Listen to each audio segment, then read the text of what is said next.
ഗ്രഹങ്ങളും നക്ഷത്രങ്ങളുമായി ചേർന്ന് സൃഷ്ടാവിനെ കണ്ടെത്തിയ ഹാർവാർഡ് ശാസ്ത്രജ്ഞയാണ് കാരിൻ ഒബേഗ്. പ്രപഞ്ച വിസ്മയങ്ങൾ സൃഷ്ടാവിലേക്ക് വിരൽ ചൂണ്ടുന്നതാണ്. പറഞ്ഞത് മറ്റാരുമല്ല, ഹാർവാർഡ് ശാസ്ത്രജ്ഞയായ കാരിൻ ഒബേഗ് തന്നെയാണ്.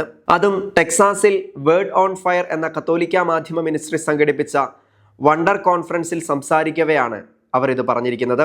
ശാസ്ത്ര അന്വേഷണത്തിന് ദൈവവിശ്വാസം എന്നാൽ ഒരു പ്രതിബന്ധമല്ല, മറിച്ച് ഉറച്ച ഒരു അടിത്തറയായി ശാസ്ത്രജ്ഞർക്ക് സഹായമാകാൻ ദൈവവിശ്വാസത്തിന് സാധിക്കുമെന്നും കാരിൻ ഒബേഗ് പറയുന്നു. 2023 1000-ഓളം ആളുകൾ പങ്കെടുത്ത കോൺഫറൻസിൽ വെച്ചാണ് മുൻ നിരീശ്വരവാദി കൂടിയായിരുന്ന കാരിൻ ഒബേഗ് ഇത് വിശദീകരിച്ചത്. സത്യമായ തത്വചിന്തയും സത്യമായ വിശ്വാസവും ശാസ്ത്ര കണ്ടുപിടുത്തങ്ങളിലേക്ക് കൂടുതൽ എളുപ്പത്തിലെത്താൻ സഹായകരമാകും. ഈ ആത്മവിശ്വാസം നമുക്ക് വേണമെന്നും അവർ കൂട്ടിച്ചേർത്തു. International society of Catholic scientist എന്ന സംഘടനയുടെ ബോർഡ് അംഗമാണ് സ്വീഡനിൽ ജനിച്ച ഒബേഗ്. ഗ്രഹങ്ങളും നക്ഷത്രങ്ങളും എങ്ങനെ രൂപമെടുക്കുന്നു എന്നതിനെ പറ്റിയാണ് അവർ ഗവേഷണം നടത്തുന്നത്. നമുക്കറിയാം, ശാസ്ത്ര അന്വേഷണത്തിൽ മുമ്പുണ്ടായിരുന്നതും ഇപ്പോഴുള്ളതുമായ നിരവധി ശാസ്ത്രജ്ഞരെ ദൈവവിശ്വാസമാണ് നയിക്കുന്നത്. സർ ഐസക് ന്യൂട്ടനൊക്കെ അതിന് ഉത്തമ ഉദാഹരണമായിരുന്നു.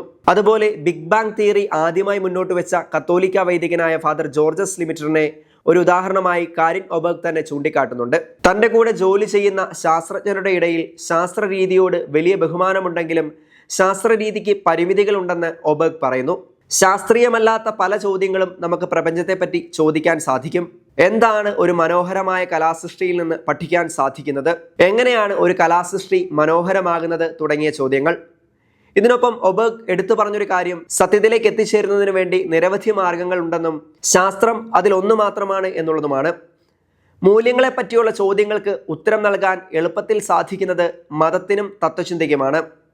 വണ്ടർ കോൺഫറൻസിന് വേണ്ടി ടെമ്പിൾട്ടൺ ഫൗണ്ടേഷന്റെ സാമ്പത്തിക സഹായവും ഉപയോഗിച്ചിരുന്നു.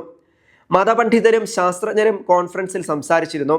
വേർഡ് ഓൺ ഫയറിന്റെ സ്ഥാപകനും മുഖവുമായ ബിഷപ്പ് റോബർട്ട് ബാരൻ നൽകിയ സന്ദേശവും അന്നേറെ ശ്രദ്ധിക്കപ്പെട്ടു.